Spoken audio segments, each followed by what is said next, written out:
Be a part of Going In Raw today at patreon.com/Steven Larson. Starting at $1 a month, you can enjoy Going In Raw ad-free, gain access to the daily 30-minute Going In Raw post show, exclusive merchandise, and so much more. Support Going In Raw today. Click the link in the description. Boys and girls, this is the Undisputed Era. Adam Cole, Kyle O'Reilly, Roderick Strong, and you're listening to Going In Raw, baby. What's up, it's your girl, Sasha Banks, the legit boss, and you're watching Going In Raw. You like that? This is Shayna Baszler, and you're watching Going In Raw. What's up? This is the most must-see WWE superstar of all time and his lovely, gorgeous wife, Marie. and you are going in SmackDown Live. This is the glorious one, Bobby Roode, and you're watching Going In Raw. Hey guys, this is Charlotte, and you're watching Going In Raw. What's up? It's the moonwalking, trash talking princess of Staten Island. I want to remind you all that Mela is money, and you're watching Going In Raw. Hi, this is Shinsuke Nakamura. Just keep watching Going In the Raw.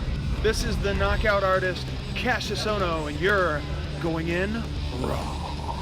Hey, Rendo, Steve here. And Larson. And welcome back to Going In Raw, the only pro wrestling podcast you need to be listening to right here, youtube.com/Steven Larson. Can we change the name of our show to something else? Oh, yeah, Going In Anything But Raw.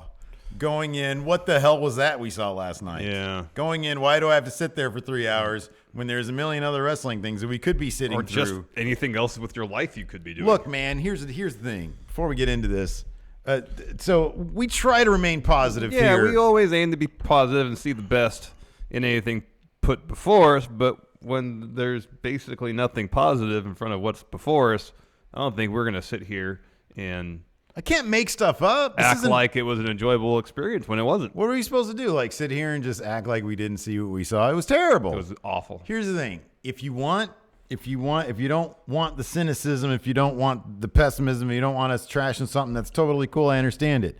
Just turn this off. Well, I don't think we're going to trash it. We're going to come to it from a... I'm going to pee all over it. Well, no, but you could be critical and not trash something. Yeah, it's not going to be baseless. Yeah, it's going to be. I'm going to trash it. Yeah, go ahead, trash it. But it's not like we're without basis for doing so. It was not a good program. Just watch our SmackDown recap, our NXT 205 Live, NXT UK. Yeah. Our new shows. Yeah, they're always fun and positive. Yeah, Matt Chat, positive. This was terrible. It was not a good show. Not from top to bottom, not a good show. Oh my goodness gracious. Before we get into it, I want to remind you guys, we're of course here at youtube.com/Steven Larson. Hit the subscribe button and the notify bell next to it. I did run a community poll last night. Let's hear this. Let's take a look at the community poll on the community tab at the YouTube. You can get notified of that, assuming you have your notifications turned on to the appropriate notification setting, which I don't even know what that is. Wow. So last night, and taking the advice of a friendo, I think his name was Michael or Matthew or something like that. Yeah. He suggested add a planning to watch later option. So now we have 5 options: yay, nay, somewhere in between, didn't watch, don't plan to, and planning to watch later. Yeah. Overwhelmingly, 42% said didn't watch and don't plan to. That's a strong plurality. Adding to that, the people who did watch Raw last night, nays came in at 33%. So 75% either hated what they saw or have no plans to watch it. That's a major problem. That is such an issue right now. 3,400 votes. That's a pretty large sample size. That's a large sample size. Yes. There is no enthusiasm for Raw right now, and the people who do sit through it wish they had those 3 hours back. Right. That's the gist I'm getting from our polling results. We're no 538, but but that we aspire. I feel like I can. The analysis of that particular poll is spot on. Somewhere in between landed at 12%. So I'm assuming people who enjoy P-play, water sports. Yeah. Somewhere in between 12%. They're like, wow, awesome. Got some urination. That's great. Or if you're just a really, really huge Baron Corbin fan, this episode is for you. Baron Corbin put in 12. What's 12% of 3,500? That's all Baron Corbin creating new, yeah. And even he didn't give it a yay. No, 300 and something other votes.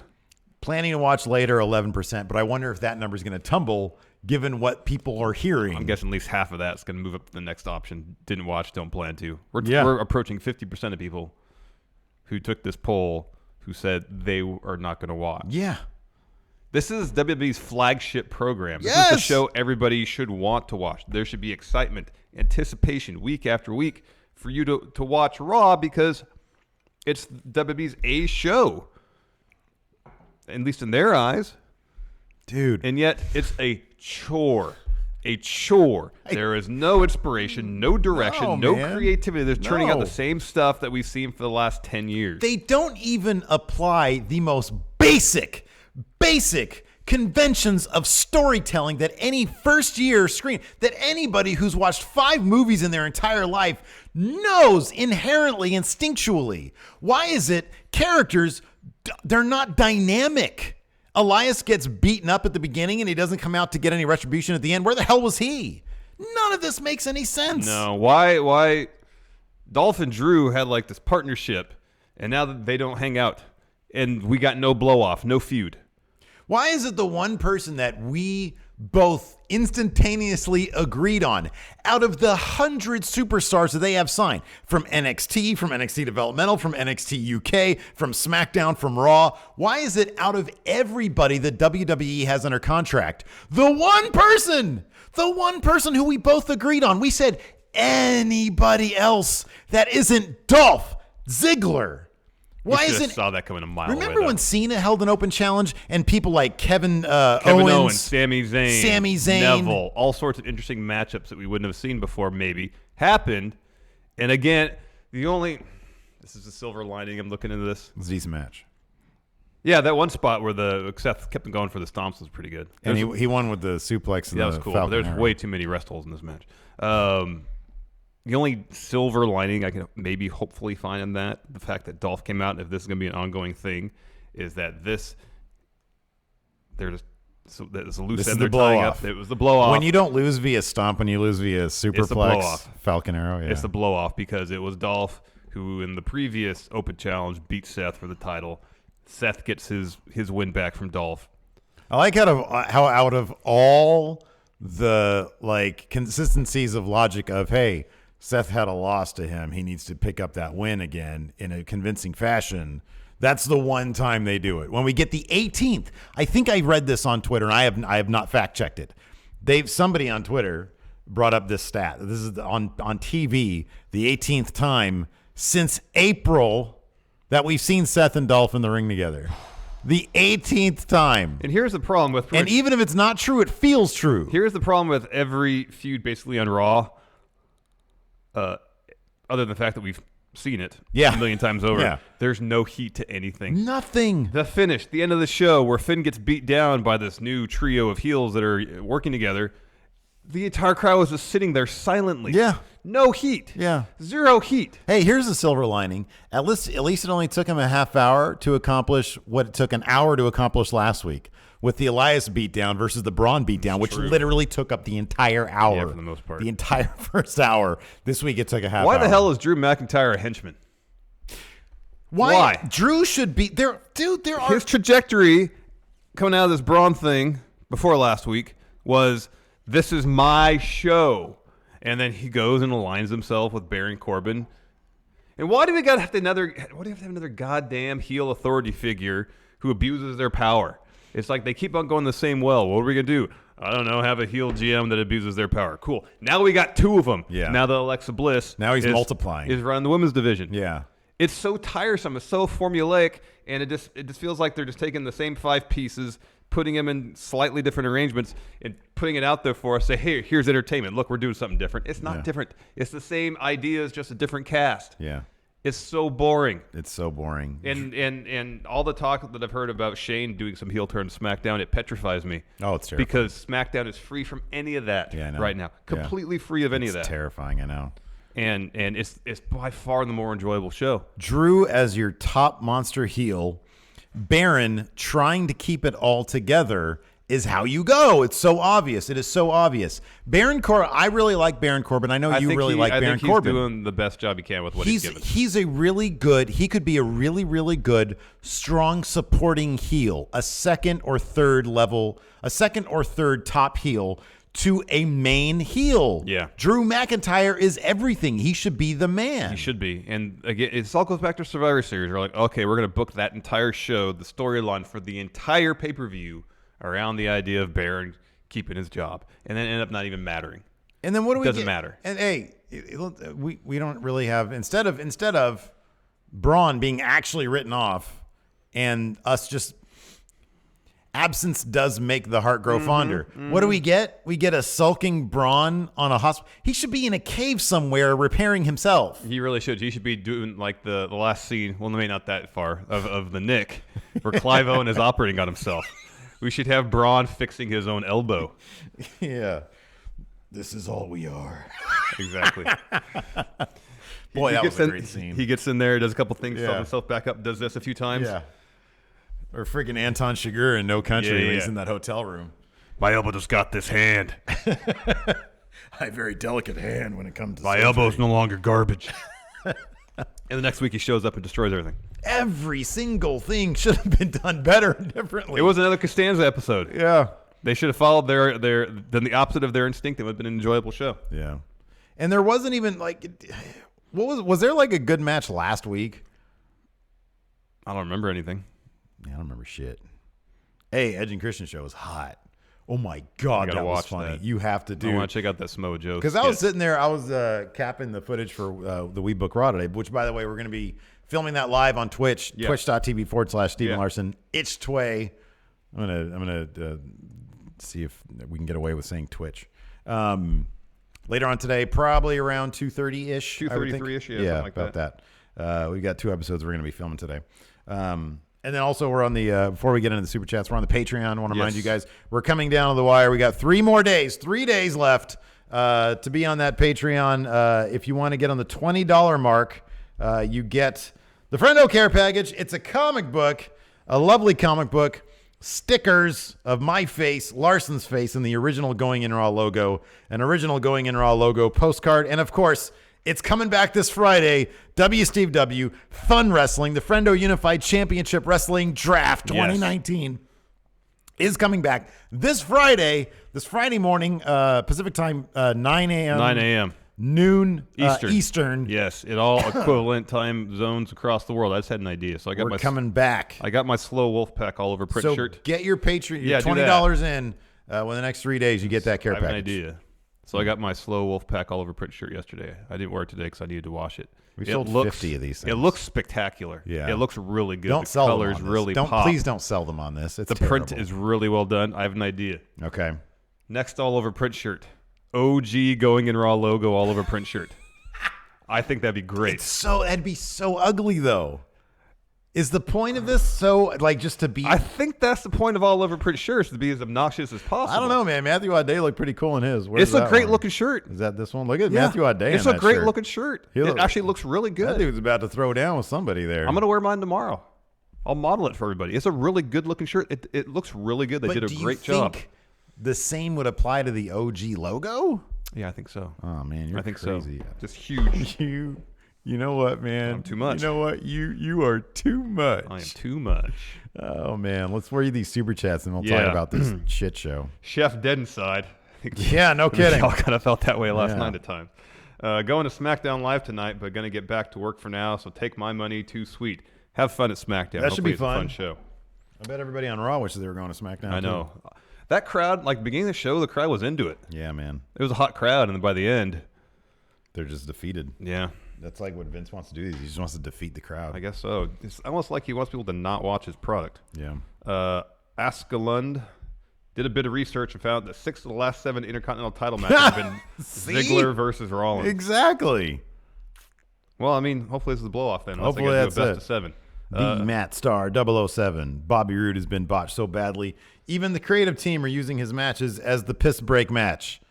I mean, we didn't mention that in our our airing of grievances. Yeah. Maybe there's a heavy metaphor there. Piss break. Maybe. Bobby Roode's matches. I don't know. W.S. Fletcher, on the other hand, Girl Scout Joe is the best Ultimate Joe. I laughed and enjoyed the returning Edge and Christian show. Oh man, it was so good. And next week it looks like it's even better.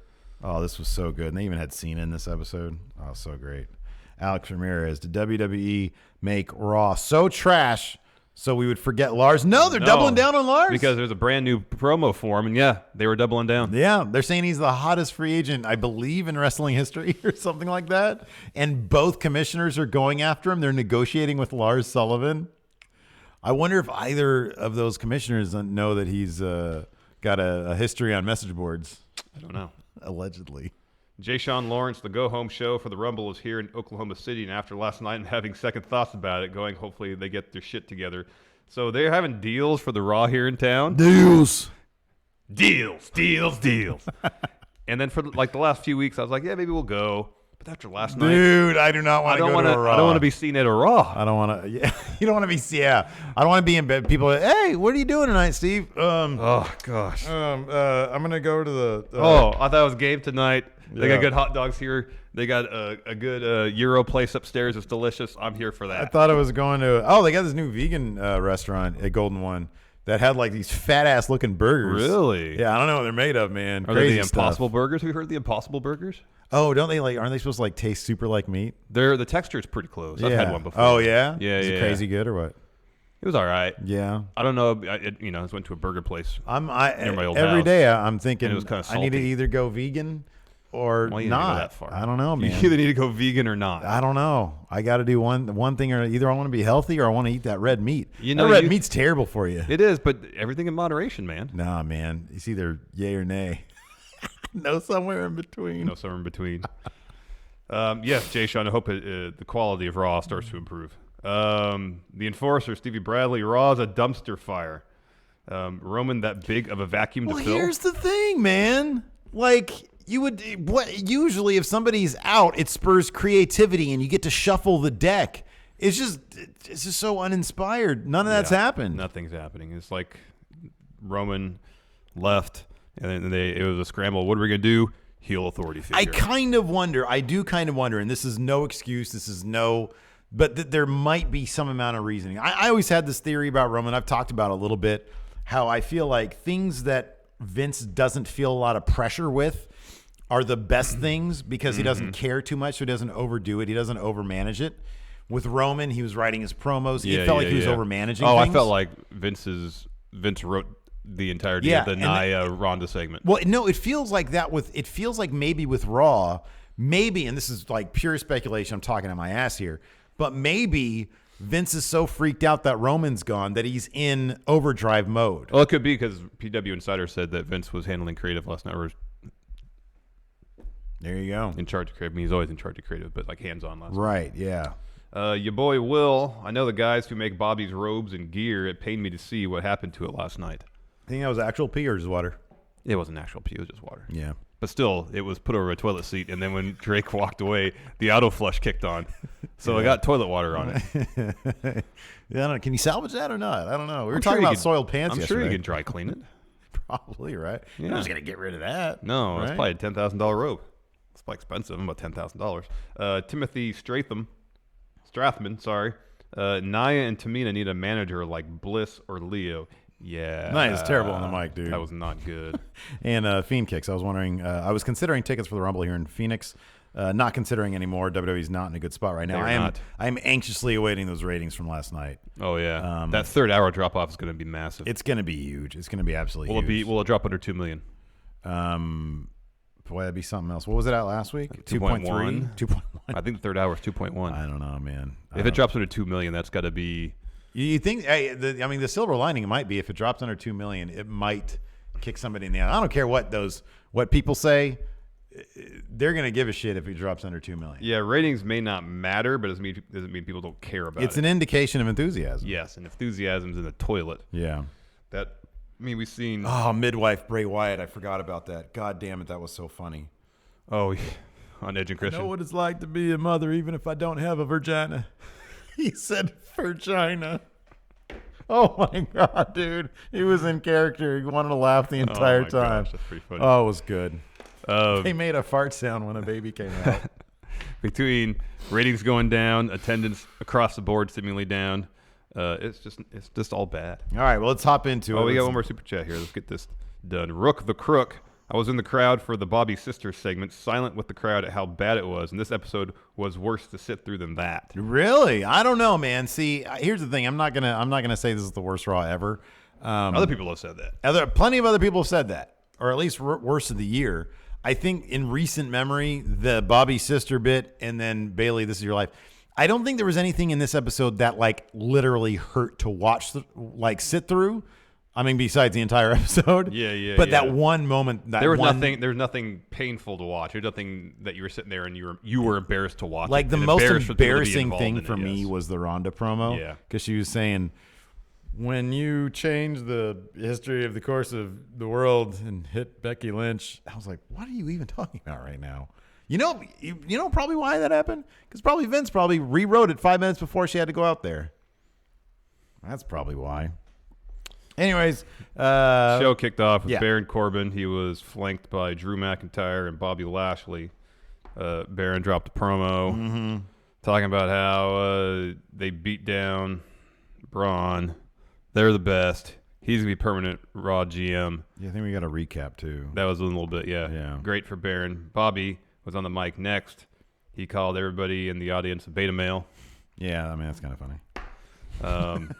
Then Drew talked. Because I like that. Then at some point we got Corey actually had some good one-liners last night. We had some conversation between Renee and Corey about, I think it was Elias being a beta male or not.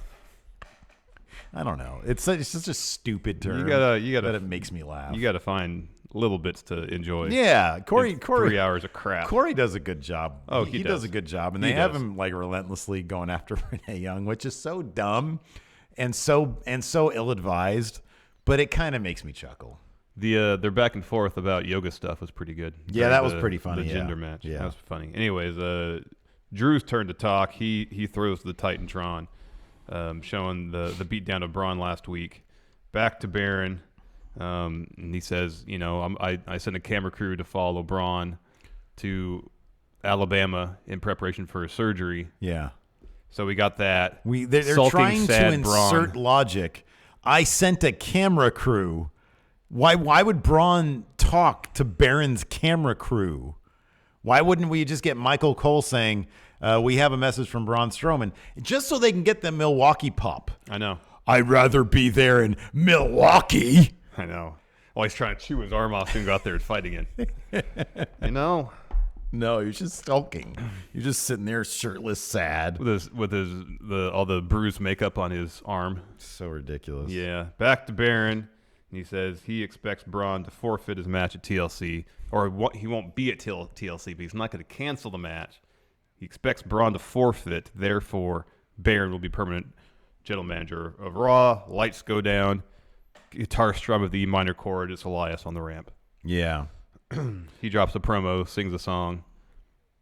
Moderately entertaining. Yeah. No, Elias is good. It's just there's two things about Elias. Number one, the fact that I mentioned this earlier, it doesn't make any sense for him to get this ridiculous beatdown where they don't even write him off necessarily. Like they don't beat him down to the point of, oh, Elias, he had to go to the hospital. Yeah. Explaining why he doesn't spend the rest of the episode, or at least this is the opening segment. 3 hours later, tell me this dude isn't hot, pissed off, ready to try to jack the authority. Limp out. Yes, with his guitar, start swinging it What's wildly. left of it. Yes. I know. Because then people will be like, oh, that's cool. That's it's almost cool. like they don't want anybody to get over. It feels that way. Yeah. They don't want anybody to get over. Yeah. People want action. They want people to react. None of these characters are reacting to the events that are happening. That's what makes it so boring. Yep. Nobody's reacting. We know that nobody's going to come down there. Except the heels. Except the heels, exactly. It's boring. Like Baron Corbin says, Drew McIntyre, and he leaps to it. Like Drew's going to Rawgate. do that. He springs forth from Rawgate. Anyways, this Elias Lashley match wasn't bad. It was all right. Towards the end, Elias hits the top rope elbow. Elias could be huge, man. Oh, heck yeah. Leo pulls the ref out during the pin. Of course, the ref calls for the bell. But Baron and Drew are ringside. Baron restarts the match. No DQ rules. We've seen this 5 times already. Elias grabs his guitar, goes to hit Bobby with it. Baron hits him with double axe handle from behind. Lashley stomps on Elias's guitar, breaks it. Baron takes a chair to Elias, hits him a few times, and then Drew lays out Elias with the Claymore, and then he hits the reversed Alabama slam on Elias onto the ring steps. That was a good spot. Yeah. Spear from Lashley. Lashley rolls Elias back in the ring, pins him, match is over. I mean, the only thing that I kind of appreciate with the whole Baron Corbin changing the stuff mid-roll is that for the longest time, you haven't sort of like GMs rarely take such advantage of their powers. And this is like, I don't know the first time, but this is the most blatant but logical use of his GM powers. If he's, on the losing end of something, hold on a second, it's a no DQ match. Hold on a second, it's a handicap match. I don't know that we've seen it as blatant as this before. I mean, given that we haven't really had a whole lot of GMs that are also that double as in-ring competitors. Yeah. So, I mean, that is something that it's like, okay, well, that kind of makes sense. Backstage, for whatever reason, after that, even though his team, his squad, totally was fine and went over, Baron Corbin was chewing out a stage. Yeah, what the heck? For him being interrupted by Elias. Yeah. But he was hot. He was pissed. Yeah, he was super upset about it. Like he had something mad. Like you just went over. Like yeah, everything's be happy fine. You might have got interrupted, but then you destroyed Elias. It should, in the end, work out for you, anyways. Alexa Bliss walks in the frame, and Baron makes her head of women's division. Oh, he fires the stagehand as well. Yeah, he goes, Alexa, I'm busy. I got too much on my plate. You oversee the women's division here on Raw now. Even this should have been done differently. This should have been. She should have been. Here's the. This is fairly silly, but for this to be, I think, more effective, wouldn't you want Stephanie putting Alexa in that position of power as opposed to Alexa being sort of the subordinate to Baron? Mm-hmm. I think that would make a bit more, because then you're teasing tension between two authority figures on the same footing. Yeah. I mean, that's a small. No, I agree. I agree. I thing. thought the same thing. I think that kind of makes sense, though. Yeah. No, I agree with that. There was a good line here, though. It'd make a lick of sense, but it was a very barren line. He said, when he gave her the job, he said, "You look good. I look good. It's as simple as that." What are you talking about? But it's great because it's Baron. It's Baron logic. It's Baron logic, so it's fine. Because there was a little bit of I don't know. Was that supposed to be some sexual tension right there? I don't know. You look good. I look good. It's as simple as that. I don't know. I chuckled that line. I thought it was pretty funny. What was up with this Dean Ambrose thing? So he was getting shots. Yeah. And he was wincing when he was getting shots. Well, yeah. Do you wince and noticeably groan when you get a shot? Fuck yeah, man. I hate shots. Really? I don't know. Last time I got it. Well, yeah. I do this. I go, like that. Yeah. Oh, you double hard now like Waymaker? Yeah, you triple hard? I stare at it when the needle goes into my flesh. Bully for you, Teddy Roosevelt. And I smile. Give me another one. Yeah. That last one was a big-ass freaking needle. Yeah, they don't never do that. No, I know. It was like, well, what, they're just going to have a fake syringe there? A gimmick needle? Well, he didn't actually get any of those shots. No, I get that. I'm just saying, if that needle was that big, and it was going into his hip. Well, the syringes and needles of those size does exist. I take you don't use one for an actual injection. I do take your point though, because this guy was like a deathmatch guy in CZW. Yeah. Didn't he get a weed cutter to his head or something like that? Yes, I think he did. And a little shot. Who's gonna make him but grimace. What is he supposed to do? No sell the shot? Well, the funny thing is, the 3 shots he got left these giant holes in his arm. Yeah, man. What the heck? I don't know what that doctor's doing. Man. Why do they have 2 hospital shots in the same episode? I don't know. They had 2 scenes in the hospital. And nothing about the first part of this promo, Dean was all pointing the camera hey dude. Doing the not menacing. Yeah, I know. It was quirky There's nothing scary about Dean Ambrose. It was quirky Dean, yeah. In the end, he tried to say, well, Seth has got some disease that nothing could cure except me or something like that. I like his trash talk about the audience, though. To grind me with your fat fingers. Yeah. He said fat sausage fingers. It's cheap and easy, though. It is. I don't know. I like when he refers to, I don't know. Fat, greasy fingers makes me laugh. Right. It just makes me laugh. No, that's fine. Okay, That's fine. But they're having this. We were all anticipating this Dean heel turn, saying, "Well, it'd be vicious. He's going to be a real lunatic fridge. Yeah, vicious. Yeah, mean." And he's not. He's just quirky. Yeah, doing. Hey, dude. Pointing fingers at people. Hey guys. Hey Seth. Yeah. You got something wrong with you. Yeah. And I'll cure it. Yeah. By beating you up. Yeah. What you need is more cowbell. And it's just, there's no menace to it. Yeah. Like, give him something that's atmospheric. Like he's in this boring doctor's office, fluorescent lights. That'd be good. Yeah. No, it's something really atmospheric. Like he's in the human centipede guy's office. You remember in Batman? Yeah. The place where Jack Napier goes to get Axis Chemicals. No. He goes to a doctor, doesn't he? Oh, to get his face fixed. Yeah, something like that. Yeah. Mirror. I don't think you should mirror. That's right. I think he kills that doctor. Something like that. Like atmospheric. like a back alley dark, doctor. Yes. Do they have back alley doctors for just like, tetanus shots or rabies vaccinations? I don't know. Yeah, the rabies vaccination. Get out of here with that. It's so corny. It's so darn corny. It's super corny. All right, he's in the hospital. It's so bad. Let's do another hospital shot. Well, it's like beforehand, Michael Cole's like, we got this special interview with Dean Ambrose, and you better prepare yourself. This is really disturbing. This is really disturbing. I'll be honest, man. I don't like getting shots. I kind of found maybe it was a little disturbing. I could see that. I could see people being disturbed by it. I see what you're saying, though, like a dirty hospital. Yeah, atmosphere. Like Kaiser. There's just no... He's an off-market doctor. Yeah, I know. He had to go to urgent care. Med 7. I know. Ooh.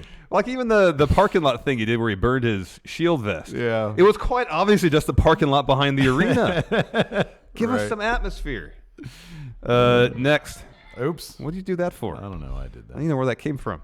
Next, Lucha House Party versus Revival. What the hell happened here? Revival come out. They complain about how the last week's match wasn't fair because it's 3-on-2. Yeah. Good point. Yeah, that's a really good point, actually. And then the bell rings, match starts. JoJo says, this match to be fought under Lucha House Party rules. Yeah. And Revival's like, what the hell? And then here's the thing. Yeah. Commentary says, I think it was Michael Cole, maybe it's Corey Graves, said, I spoke to Baron Corbin about this. He doesn't know anything about this. Yeah. Who was making the rules? Oh, man, nobody. Come on. Nobody is, man. This was the opportunity for Revival to get an even 2-on-2 match and get a cheap win. Yeah. That's what this was supposed to be. Oh, Look, man. I like Lucha House Party a lot. They're a ton of fun. Yeah. I like them a lot. And they had all the gold outfits. It was great. They look great. They're great. I love them. I love the Revival, too. I just want interesting storylines. And what's interesting about another 3-on-2 handicap match, essentially, where the Revival gets beat worse. Never works. You can't do a handicap match where the faces have more people than the heels. It doesn't make any sense. It doesn't work. Doesn't make any sense. It doesn't work. Because last week, at least, I don't remember the finish, but Dash Wilder was pinned after a move, the shooting star press. Scott Dawson had to take a Salida del Sol That's right. from Kalisto, Yeah. a senton from Grand Metalik, and a shooting star press from Lindsay Dorado. Now, you could be an optimist and say, well, it took 3 finishers to finish him. finishers. I mean, he just got... Nobody really tried after one. No. They just all said, here's an opportunity for all of us to do our finishers, and that'd be really cool. Revival gets embarrassed. Yeah, man. I think Vince has been reading some Kafka or something, man. He's got all these people locked in these Kafkaesque nightmares. Why? I mean, it really it's nobody knows. It's really WWE Universe is locked in that nightmare. I talked to Baron Corbin. He doesn't know. Even the authority figures don't know who's making these rules. Was that the trial? The absurdity of the justice system. Yeah. Yep. Oh man! But then Corey Graves and Michael Cole very seriously said, "Hey, listen, people. The Raw commissioner, the SmackDown commissioner, they're locked in heated negotiations for the biggest free agent this side of Mars. His name is Lars Sullivan." Brand new video package. Yeah. What did I say? It's fine. Anyways, they doubled down. Doubled down on Lars. Doubling down on Lars Sullivan, man. He's a hot free agent. I was laughing. I was cracking up. They started talking about a free agent. I was like, are you shitting me? Are they about to say Lars? They just said Lars Sullivan. They totally just said Lars Sullivan. The hottest free agent. Don't they watch our show? I thought they watched our show. He's in trouble. No, we never said he was in trouble. We wondered if he would be. It was in my. I know because there was a question mark. I put Lars in trouble. Yeah. Question mark. I'll have to revise and what did we ultimately say is up to Vince. It's up to Vince. Yeah. All right. He's good. He's good. Next, there's a Nia Jax promo. She's not good on the mic. Dude. That was not good. was not good. I've been I'll be honest with you, I've been sort of back and forth on this whole, like, she legitimately broke Becky's face, and now they're running with it, which I totally get. Like, there's lots of precedents for that. People have done this before. The problem is, good example. We watched Survivor Series 97. Owen Hart. He knows how to run with something like that. Yeah. He messed up, busted up a guy, and he knows how to run with it. Nia Jax is not good on the mic pretty much ever. Like, she's not terribly good.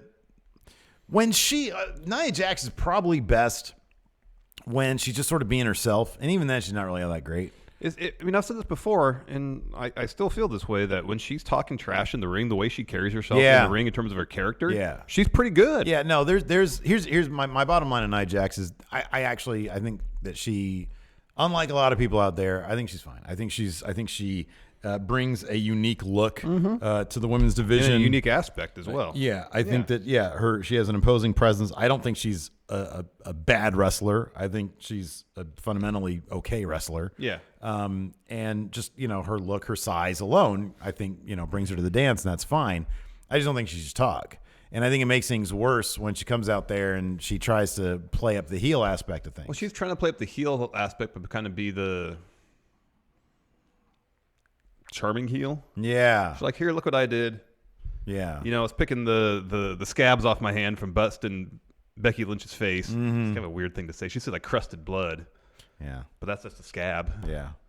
Yeah, it sounds cool though. Crusted blood. Yeah, but you say I was picking the scabs off my hand. That doesn't sound cool. I feel like that's a band that like Liam Wagner would be pushing. Oh, Crusted Blood. Crusted Blood. Yeah. You want a flyer for Crusted Blood's playing tonight? I'll have to use that somehow. Yeah. That sounds like a 10 pounds of flesh competitor. Yeah. Oh, Crusted Blood. Yeah. Oh, he's just one walking scab. That's fucked up. That's gross. Ew, gross. Anyway, this Nia Jax promo is not good. No, it wasn't, because it was probably written 5 minutes before they went. And then Ronda came down to the ring. Made things worse. Although the crowd was chanting Ronda Rousey. Yeah, she was over. Were they in her town or something? No, where is she from? She lives in the L.A. area. Oh, okay. She's billed from Venice Beach. Oh, yeah. Okay. I don't know where she's from originally. That crowd, they were into it. I was surprised. I was expecting Becky chants. Although she did seemingly sort of out of kayfabe say, thanks, I appreciate that, guys, because they were chanting for her. Yeah. No, she's from Southern California. She was born in Riverside. And so, but yeah, her promo was bizarre. It was weird. She said that weird line that just, I couldn't focus after that. She said, she was saying, she's putting over an eye, she was saying, it was no fluke that you won the Battle Royal at Evolution. You deserve this title shot. And then you went and changed the course of human history in the world by punching Becky Lynch in the face. I was like, what the hell did you just say? What? That didn't make any sense. No. I don't know. It was awkward. It was weird. She didn't seem prepared, but I'm not going to put her on her because I've seen her good on the mic. Yeah. I do feel like this is Vince 5 minutes before rewriting stuff. Entirely possible. I lost my pen. Whoops. I'm getting a new one here. New one. So then Nia and Tamina start acting all imposing to Ronda, like they want to throw down. Natalya tries to run out and make the save, and then she gets attacked by Riot Squad. Well, okay, so Nia says, Ronda had said her piece. Nia started to talk a bit more and then said, I know what they were trying to do, but you can't do this live wrestling. It just doesn't work. She said, I'm trying to stall for time, which just feels like something out of, I don't know, a Marvel movie or something. I remember this like from Ragnarok, the opening scene in Ragnarok, when he's waiting for his hammer to come from like, a ways off to come get to him. And he's trying to stall for time talking to this big villain guy, right? This big lava guy. I feel like that she was stalling for time for the Riot Squad to come in and beat up Ronda, even though she had already outnumbered Ronda 2-1. I know. But now the Riot Squad just came in to beat up Natalya. I don't think they put a finger on Ronda. Ronda came and chased them off. But why did Nia say I'm stalling for time? I thought that was so that Riot Squad could get there. Maybe just so Riot Squad can get in place, and maybe Natalya's music is supposed to hit sooner. I don't know. It was a mess. And the fact is, we're both confused right now. Yeah, I know. So Natalya comes running down. Riot Squad intercepts her. Ronda chases them away. Yeah. There's like 5 people against 2. I know. The odds should be in favor of the heels. It really should be. After that, we had Drake Maverick promo where he was saying, well, hey, be face-to-face with a giant and you'll pee your pants too. I don't really think that's how it works, man. Don't think it is. Lots of smaller guys have been face-to-face with Big Show. I can't remember anybody peeing their pants. Not really. Much less peeing their pants and like pressing down on their pelvis. Down so I could see their bell end. Next, we had AOP versus Chad Gable and Bob Roode for the Raw tag titles. Oh, dear. Gable and Roode did an interview, and they said, well, joke time's over. Time to be serious. Prove that our win last week was no fluke. Okay, so that little segment is actually pretty good. Yeah. That was actually pretty good. Yeah. I feel like they're kind of getting some chemistry, maybe. Roode and Gable. Well, I mean, given the situation, it's time for them to be serious, and he's not like, being doing the thing. Yeah. So that's fine. So he said that. Yeah, he said that's why I teamed with Bobby Roode for opportunities like this. Pretty early on, Drake just goes and gets Bobby's robe and puts it on, like sort of starts messing with it, and then runs off with it. And then he takes it off or takes it up the ramp with him. But he goes backstage. Match goes on the Titantron. Drake's in a public restroom in the arena somewhere. Yeah. And it cuts back to the match, back to Drake saying, hey, Bobby. Yeah. Not so glorious now. He puts the robe over the toilet, urinates on it. Mm-hmm. Probably not real pee. Probably not.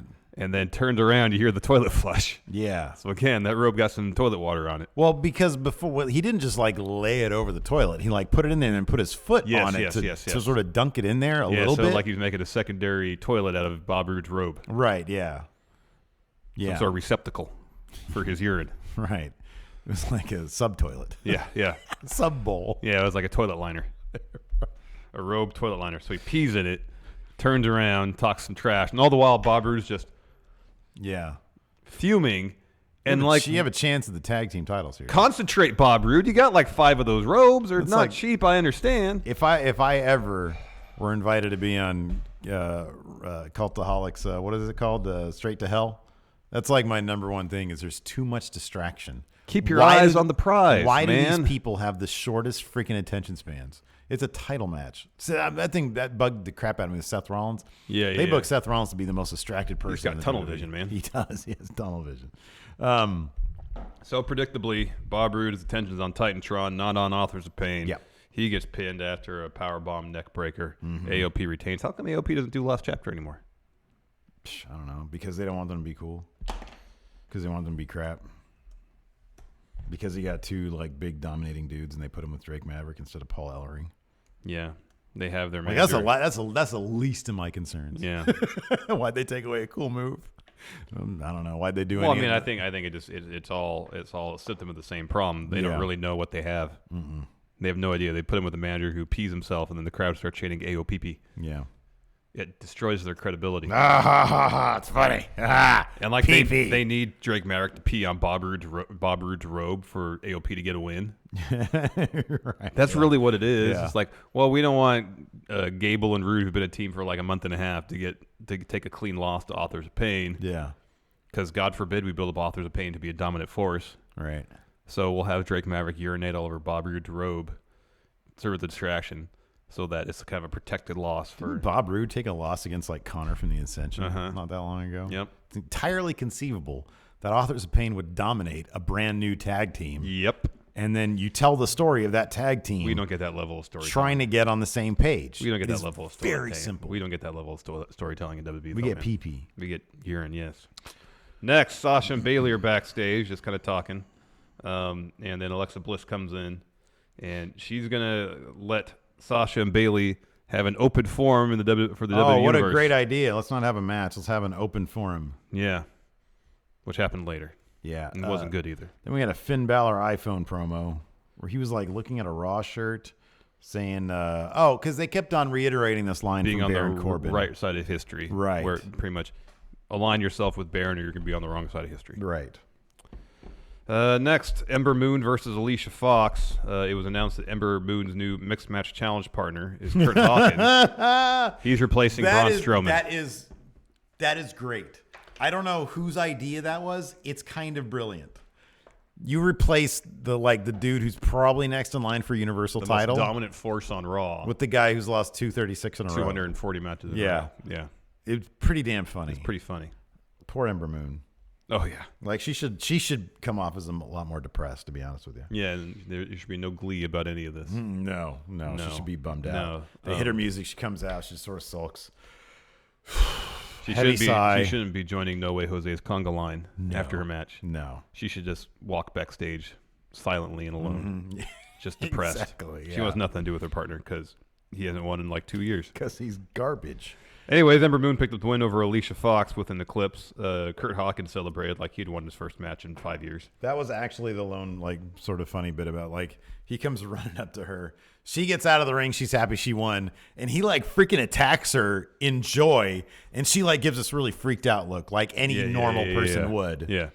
I like that. I really wish that they would, A, push Ember to the moon, so to speak. Yes. And B, really emphasize her actual personality. I know. Because by everything you can see about her, her actual personality is incredibly charming. Yeah, I know. She really comes off like a relatable person. Totally. As they're celebrating, No Way Jose's music hits. He walks down the ring with Conga Line. They join Conga Line for No Way Jose's match against Jinder Mahal. Jinder won with the Colossus. The highlight of this match, though, was Renee Young and Corey Graves arguing about yoga. Yeah, this was pretty funny. It's pretty funny. That was good. Couple of poses they referenced. Downward Dog, of course. Mm-hmm. What was the corpse one? I don't know corpse pose. Oh, yeah. I know Downward Dog. Okay. I've done the DDP yoga. I know downward dogs and that. I don't remember corpse pose. I think downward dog. Everybody knows downward dog. It's the one thing everybody knows. Yeah, that's why I know it. It was good to see No Way Jose. I do like that they were talking about how Jinder Mahal used to be a WWE. Corpse pose is lying on your back. Perfect. Jinder Mahal used to be WWE champion, and this would be a huge pickup for what's his face, No Way Jose, to win against Jinder. and then Renee said. They were like, hey, and it was funny on both sides because Corey was like, Jinder Mahal, former WWE champion, trying to get started back up on the way, to the top again. A win against No Way Jose would be a good start here. I'm like, if you're stuck in a hole, that's barely digging your way out of the hole, Yeah. Like the fact that you're even having a match against No Way Jose is digging yourself further in the hole. Mm-hmm. Winning against No Way Jose is just going to put you back to even. Yeah, pretty much. And a win for No Way Jose would do nothing for him because he'd be back on main event next week. Next, Seth Rollins versus Dolph Ziggler for the 100th time this year. Seth came out, dropped a promo. So you knew before you actually watched, I'm assuming. Yeah, that Dolph was going to. Oh, didn't I text you? Yeah. I said, ha ha ha, Dolph. And I said, yeah, we should have totally seen this coming. In a way, the funny thing is, God bless all you, all the friendos out there. Our Twitter lit up with, "Oh my God, you totally called that it's not supposed to be this." Yeah. I know. Yep. So like you said, Seth cut a promo first. And it was Dolph. That stupid Dolph. record scratch. Why is that still there? I don't know why that's still a thing. Of course, he has a mic and he has to talk too. I'm sorry. There are some people. They're signing so many great talents, and Dolph is just not a guy I want to see anymore. I just don't. I don't be a producer. I just, as a fan of the product, I'm so overseeing him. He doesn't make me happy, dude. No, I understand that. You know what I mean? Yeah. I don't want to crap on somebody having a job. He's making a ton of money. That's good for him. I'm happy for him. But God, I'm so tired of seeing him. There's zero situation. I'm just more upset that they didn't follow the Dolph Drew storyline to his logical conclusion. Why would they do that? There's no reason for them to do that because it'd be logical. It just might actually be satisfying and fulfilling. It's very possible. But it's never going to happen at this point. Nope. Wasn't Daniel Bryan supposed to face Shane McMahon at WrestleMania? In what universe is it not Daniel Bryan versus The Miz at WrestleMania? Yeah, I know. For their blow-off. How was that not the original plan? Yeah. I know. It's obvious. Mm-hmm. You have money-making opportunities laid before you, WWE, and yet you think, oh, Shane in a high-profile match, that's going to make a lot of money for us. Mm-hmm. No. Yeah. No, I don't know anybody that really cares to see Shane wrestle. Yeah. I don't. You don't. I don't really I don't know anybody who really cares. I mean, I like Shane. He seemed like a good dude. Yeah. For the most part, near as I could tell. And he actually had a pretty good showing in Survivor Series. That's the perfect forum for him, though. Yeah, totally. Yeah. You know, a 10-man tag match where he's not the featured attraction. Exactly. Yeah. That's fine. I don't mind that. Yeah. Have him in a tag match at WrestleMania. Cool. I don't care.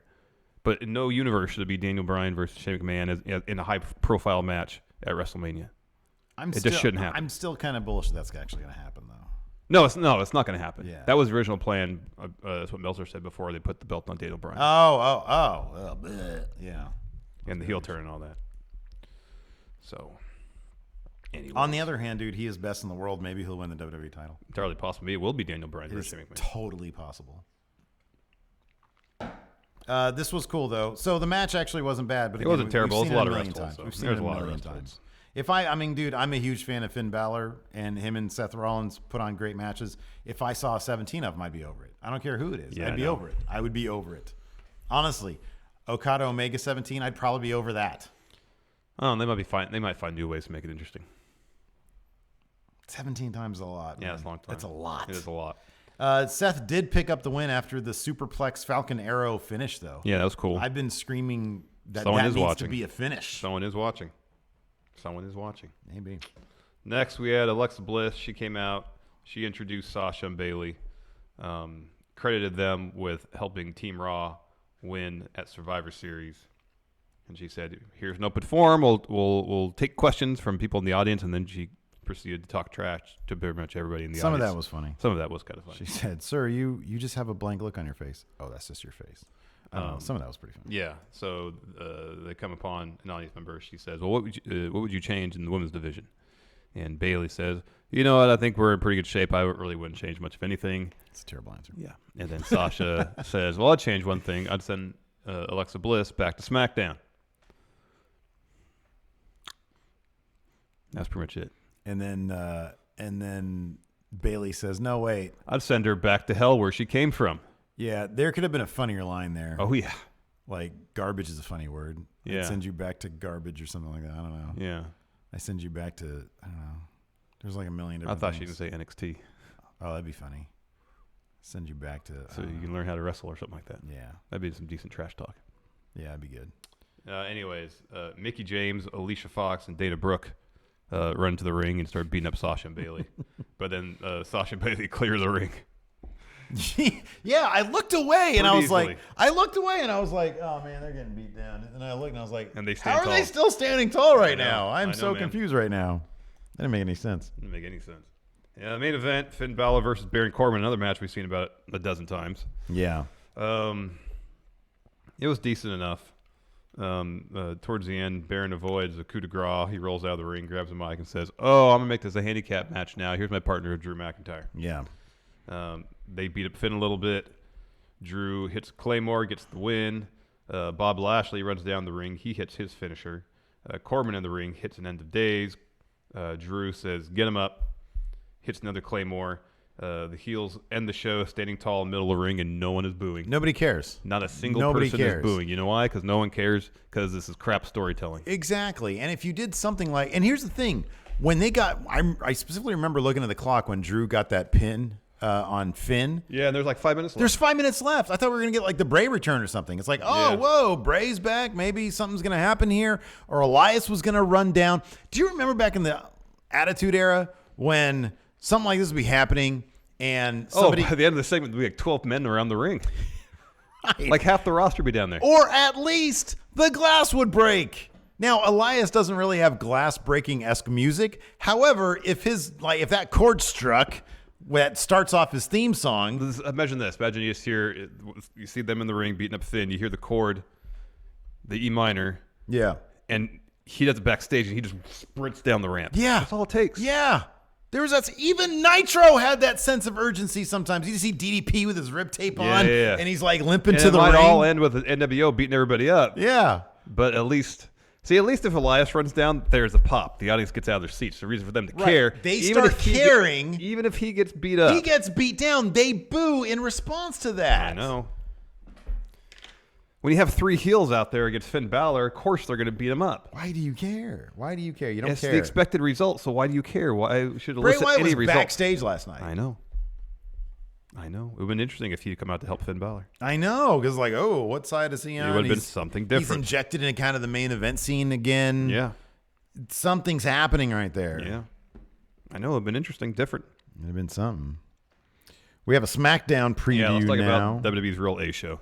Yeah, man. AJ Styles, I just started. AJ Styles' response to Daniel Bryan's shocking actions tonight on SmackDown Live. What you're about to see is shocking. Since his year-long reign as WWE champion was brought to a screeching halt by Daniel Bryan, AJ Styles has not been seen on SmackDown Live. That will change tonight when the Phenomenal One returns to respond to the new WWE champion ahead of their championship rematch at WWE Table, Ladders, and Chairs in 3 weeks. What will Styles have to say? Find out tonight on SmackDown Live at 8, 7 Central on the USA Network. The new Daniel Bryan. Did you watch my 365 Daniel Bryan? I live right here in Gainesville. That's where I'm billed from, but I live here. SmackDown Women's Champion Becky Lynch returns. The man is back. SmackDown Women's Champion Becky Lynch makes her return to SmackDown Live for the first time since she revealed she was not cleared to face Ronda Rousey at Survivor Series after suffering a severe concussion and broken face at the hands of Nia Jax, instead choosing Charlotte Flair to replace her. The Queen showed a ruthless side against the Raw Women's Champion, battering Rousey with a kendo stick and a steel chair. Will the man have anything to say about her former friend's new attitude? The Usos try to knock off Thebar. The Usos continued their hot streak by notching a victory over the New Day to earn the captaincy of Team SmackDown at Survivor Series, then leading Team Blue to victory. Oh, they actually recognize it. Hey! In the 10-on-10 tag team elimination match against Team Raw by emerging as the bout's sole survivors. Now Jimmy and Jay Uso will turn their attention toward Team Blue's top tandem. Some decent alliteration there. SmackDown Tag Team Champions Thebar. These two teams will clash in non-title action Tuesday night. Can the Usos thrust themselves back in the title picture, or will Sheamus and Cesaro prove why they set the bar for tag teams? Jeff Hardy celebrates his 20th anniversary in WWE. 20 years ago, Jeff Hardy joined WWE alongside his brother Matt and revolutionized the industry with his Daredevil style. Tonight on SmackDown Live, the charismatic Enigma celebrates 2 decades of awe-inspiring moments, championship victories, and countless ups and downs with the WWE Universe. What does the former WWE champion have planned for this special occasion? I hope it's like a concert with his band. Ooh, that'd be great. The Itchweed Band. Yeah. Find out tonight at 8, 7 Central on USA Network. It'd just be great if he had the debut of Itchweed. Yeah, that'd be cool. That'd be awesome. That'd be great. More Itchweed. Let's answer some questions. We have Yes. a ton of super chats. We do. Don't talk, just listen. Why the F does the Raw Tag Division revolve around P? I've never seen a worse episode in my life. It's pretty bad. It's pretty bad. Not good. But maybe go back to watch like when Diesel and Mabel were hot. You can see some pretty bad episodes. Yeah, that was of bad Raw then back too. then. It's been a lot of bad. But yeah, in the modern era, it's been pretty bad. Although somebody did I think on Twitter, somewhere, somebody said, oh, maybe it was here in chat, said early on, makes you yearn for the League of Nation days. And I was thinking, no, that was really bad. That was just boring. I do prefer this batch of heels over the League of Nations. Come on, man. Yeah. You got Drew, so I guess Drew. so. But Rusev was having a good time in the League of Nations. Yeah, but that stuff was horrible. That stuff was horrible. It wasn't good. I'll agree there. Let's see here.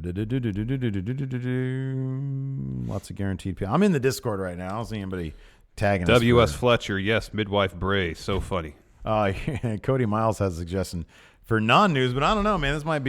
We might have to do another daily. Punk would listen to Young Bucks about wrestling return. Oh, yeah, I saw according to Bleacher Report. He's like, I need some money.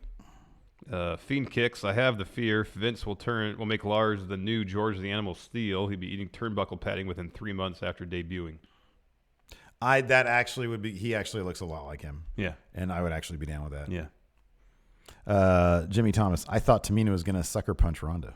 Oh yeah, that'd have been cool. Mr. Blue 7, which was worse, the Forum or This Is Your Life? This Is Your Life, because it was long and it was painful to watch. Oh, it was painful. That was really painful to watch. Yeah. The Jack Daddy ref, Rich Hardesty, they referenced This Is Your Life, too. Nothing like reminding us about the worst ever Raw segment, arguably the worst ever episode of Raw. Ouch. Yeah. Jay Sean Lawrence, any chance we see some UK talents in the Rumble? I hope so. Trent 7, oh gosh. Liverpool's number He one. should come out at number 1 spot then. Kai Highwell, sorry if I'm jumping ahead, but anyone hate that Drew men and boys line? Feels like Vince burying the popular little guy. Towards the end, he said something to Finn when he's telling Baron Yeah, dude, here's and Bob the to thing. pick him up. Yeah, here's the thing. I wouldn't mind it if they actually booked Finn as a credible threat to anybody larger than him. Mm-hmm. But they've lost that. Oh, He yeah. totally used to be, and Yeah. they lost that. Yeah. Yeah. Jonathan, I fainted getting blood work, woke up to a juice box. See? There you go. Brumakian Productions. This is why I watch SmackDown Live and work Monday nights. Yeah, man. Might be onto something there. We just got to start coming in and doing a live stream of We Book Raw. Yeah. During Raw, and then the next day cover We Book Raw. Yeah, do our own recaps. Yeah. Jonathan, the doctor said, oops, I missed. Way worse in my mind. Oh, yeah. Keenan McCarty, with New Japan putting out 2+ shows a week, why watch Raw? Fair question. Oh, that's funny. Cody Miles, I don't know if this is actually a thing, but he says, I normally get an email from WWE asking opinions after every Raw SmackDown pay-per-view about 2 hours after. Huh. He says, guess what didn't go out last night? So maybe he didn't get one. That's interesting. Well, he obviously didn't get one, but Yeah. I didn't know that was even a thing. Yeah, I didn't know that either. Rich Hardesty, Steve looks like a broken man talking about Dolph. Yeah, it's a mess, dude. Chris, almost choked on my drink laughing at the video title. Well, this is an interesting question. Jacob Anderson, does WWE believe they're telling good stories? I don't know if they really think they're telling stories. I don't think they care. I don't think that's, I honestly, here's the thing. That's not on the agenda. It's not, I don't think it's on the agenda. I really don't. I think maybe for SmackDown, maybe for SmackDown. That's a huge maybe though. With Raw, it does. It honestly doesn't feel like that is something that is being given consideration. No. It's just week to week, fill in the gaps, strictly out of Vince's instinct, his whims, yeah. Nate Williams, I would love to see you guys get Zack Ryder do an intro for Going in Raw, saying you're going in Raw, woo woo, you know it, and wink at the camera. Well, there you go. Put that on the list. The to-do list. The to-do list. Robbie Hyde, do you think the writers secretly want Vince out? I would imagine it's probably an incredibly frustrating process. Oh, yeah. But it's probably, if you can, I would hazard a guess. If you can divorce yourself from what can be an emotional process of creation. Yes. If you can divorce yourself from that and understand that you are working in the presence of an interesting personality, Vince McMahon. Yeah, putting it mildly. It's probably, you can probably get through your day and you probably might have some longevity. I just think that. Well, you have to approach your work as if you're not as if you're a creative person, but essentially you're a button pusher. Yes. You have to be okay with it. You have to. I would think there is probably some really, really fascinating fly on the wall stuff that all writers in WWE are witness to. Yeah, and you have to appreciate that as opposed to I want to see my creation get on TV because I really doubt anybody sees their creation in its purest form get on TV. I can't believe that they do. Yeah. Mr. Blue 7, why isn't SmackDown leading the ratings because Raw is trash? It's because the perception exists that Raw is the A show. Yeah, so more people just instinctually watch. And on top of that, I wonder if there's some people watch Raw, they get exhausted. Why would you want to watch wrestling again the next night? Yeah. You know? Entirely possible. Entirely possible. Let's see here. I'm going to go to Patreon. Brumakian Productions, tips on how to fix Raw. Well, here's the thing. You can't. So saying better creative isn't going to work. That's not going to work. Yeah. It is very simple though. I do think that, you know, what do you want to accomplish? Yeah. In your end game, you know, month to month or pay-per-view to pay-per-view, what do you want to accomplish? Who do you want to be standing tall? What do you want to get out of these things? And then you go back here 3 weeks earlier and you build to there. Yeah. You go from here to here. You got to have at least a modicum of planning. a vision of direction. And that's honestly it. That's really it. Where do you tell me, where do you want to be here? What do you want to do? I have a story. What are the beats? Let's plan out those beats. And barring injury, see the story through to the end. And I understand that injury can totally be a thing. Yeah. So be willing to stray from that, insert different people. Like, I understand, dude. I understand it's not easy. I totally get that booking wrestling 5 hours a week, or if you take Raw 3 hours a week, 2 hours and 20 minutes, whatever it is a week. I get that it is a tall task and there are so many moving parts, and I get that. But simple storytelling. Why didn't Elias show up at the end last night? I know, man. It's just not a priority for him. It's just not a priority. It's not. It's not a priority. It's not something they care about. Larson's Black Cat stepfather. If you had full control of WWE right now, who would be your current champions on both Raw and SmackDown? Well, SmackDown I think is pretty good. I wouldn't really change anything. I wouldn't change anything on SmackDown. I think it's great. I'd have Drew McIntyre as the Universal Champion right now. I mean, that's a whole other issue. Yeah. I'm supposed to give a damn about that Universal title? It's back on Brock. Why do I even care? Don't care. I don't. No cares. Joe Juarez, Raw is worse. I don't get this. I don't know what that means. I don't know what that means. Don't know what that means, Joe Juarez. Brandon Lusala. Steve, what's your favorite impression of yours? Right now, it's Liverpool's. I just like saying Liverpool's number one because he puts his finger up like this. Mm-hmm. Liverpool's number one. Yeah, you do like that. But Dusty's a lot of fun, and then The Undertaker. People seem to like that. Yeah, that seems like it'd be a fun one. Nate Williams, Raw is feeling like it's slipping into Authority 2.0 territory. It's the point. Authority 7.0 at this point. I know. There's been so many iterations of the same damn thing. I know. Elliott Smith, without Roman, Raw really seems to be lacking. I honestly don't think it would have been any better if Roman was. Yeah, I don't think so. I don't think it would have been better. I don't think so either. Let's see here. Yeah, I mean, the Diddly Doodler says, at what point do we get Drake Maverick giving into this pee gimmick and have him peeing on his opponents? I mean, I guess it could happen in a backstage segment. It's possible. It's totally possible. Like, we're going to get like a back and forth of pee and poo and like they need to kill that stuff. I do wonder. The bigger question is, if the ratings come in at under 2 million, if the ratings go down even more, is that going to be a flashpoint for change? I would like to hope so, but I'm not optimistic that it's going to be. I mean, we've seen it before where Vince, if Vince was micromanaging last night, here's the problem. If Vince is so heavily involved, what else is he going to do? Vince will never step back. No. He's never going to say, ratings are terrible. I must have done something wrong. I'm going to step back. No, he'll probably say, ratings were terrible. I got to do more. Probably. He'll do like a shakeup or something. Let's get new people here. Yeah, no. So let's lay off all the creative and bring in new people. But ultimately, it all rests on Vince's shoulders. There's the bada. In kayfabe, why doesn't Finn come out as Grey Balor more often? In kayfabe, I don't think he understands that the power rankings are as such as they are. He's just like, he's in a red mood these days. Yeah.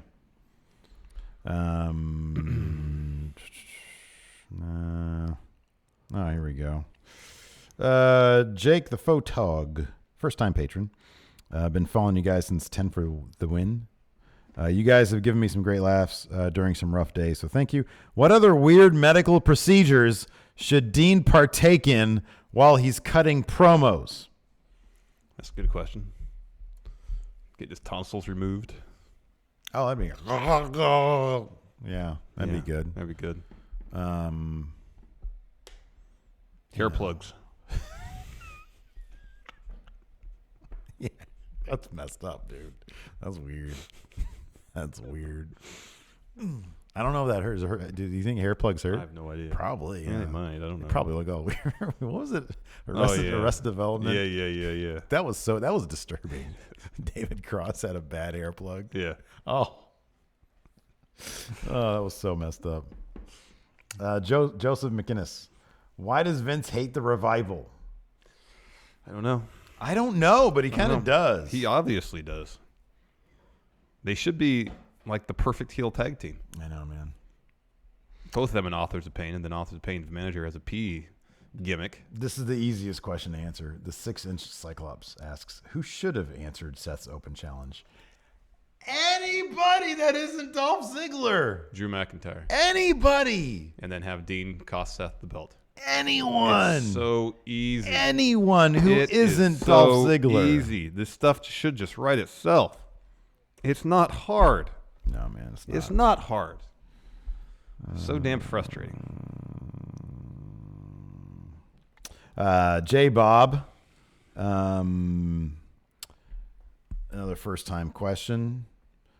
Who do you guys see stepping up to challenge Baron Corbin and company while Braun is injured? Or do you think we're just going to get this until Braun returns? It seems like we're going to get be this until Braun returns. Continually this. Until Braun comes back. Because Seth is preoccupied with Dean. Finn seems to be a non-factor. Finn's a non-factor. So you have Finn and Elias. Are there any other faces who they can then squash also? Why are they so light on faces? That's weird. Because they don't want to get anybody over. Because, yeah. They just don't want to get anybody over. That's so weird.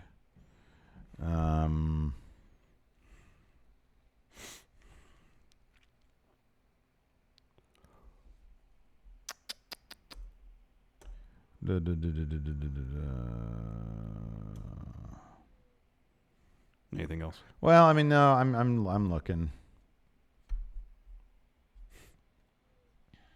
Boy, I am looking for questions here.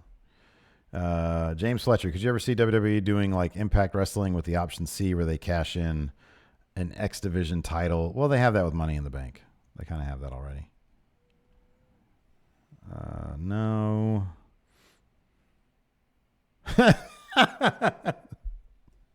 This is pretty good. I kind of like this. This is actually a good point. Wade Fox. Why didn't Bobby Roode take a cue from his mixed match challenge partner and start crying while his robe is being defiled? Bobby Roode crying. Like, they're burying his character anyways. Might as well go all the way with it. Might as well. Have him cry over pee. Yeah. Let's see here. Oh, okay. Here we go. Good question. Broken Soundwave. Just wanted to give graduation shout outs to John and Danny on their wedding. And wait, is it a wedding or graduation? Graduations? Maybe congratulations. Oh, okay. Maybe. No, I think you're right. And my question is, how would you reintroduce Sami Zayn and Kevin Owens back to Raw? Hopefully they go back to SmackDown. Wade Love, on a show that was basically dead in his opinion, the Seth Dean feud hit the same beats again, including the obligatory question to Renee about Dean. Is this feud already out of steam? Feels like it. Dude, why? It's been only 3 weeks. And I don't care. And I don't care about it at all. I mean, last week, even though I wasn't huge on last week, they did something. They had an idea. It was a game of cat and mouse with Seth and Dean. That I kind of get. That's kind of okay. This week, it was just, live via hospital, we have Dean Ambrose getting some shots. Yeah. That seemed to really hurt. The deathmatch guy, the hardcore guy. I know, the hardcore guy from CZW. CZW. Oh, man. Anyways. Here we go. Here we go. Some clarification from yesterday from Dead Spatula Inc. Patron for a while, long-time watcher, never done a post-show question. Not a question, actually. King Ross is a trademark, and what culture owns that trademark? Cultaholic made fun of it for a while, calling him the catchphrase king, comma, Ross Twiddle, the spoken comma, making it legally distinct. Oh, that's funny. I was legitimately curious about all that. That's interesting. Yeah. So anyways, look at Braun Sad right there Braun. with his big boobies out. Anyways, I think that's good. We don't need to do a pay-per-view today. Yeah. It's just best to... This episode is done. Let's just push on through. It's in the trash. We'll watch SmackDown tomorrow. Exactly. Tonight. But Sorry. thanks, everybody, so much for tuning in.